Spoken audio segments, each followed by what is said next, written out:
Let's look at Sewells Point tide gauge, operated by NOAA, National Ocean Science Center for Operational Physical Oceanography.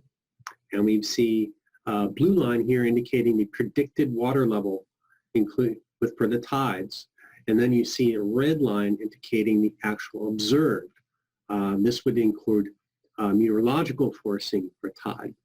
The general pattern highlighted over here on the left over a 24-hour period from midnight the 16th to midnight the 17th shows 2 high tides, 2 low tides per day, thus semi-diurnal.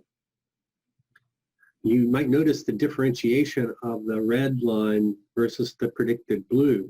So we have higher water levels being observed during this period because we had strong Canadian high pressure to the north and offshore low pressure, creating a strong wedging northerly flow.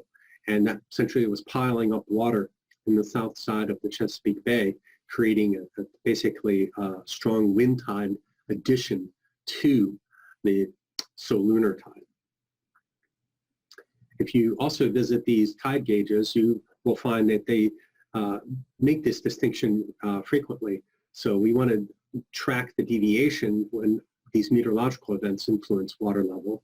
And they'll also provide you information such as the second graph from the top, the wind direction and velocity, and shown by those little arrow vectors, the atmospheric or barometric pressure through time, and even the water temperature.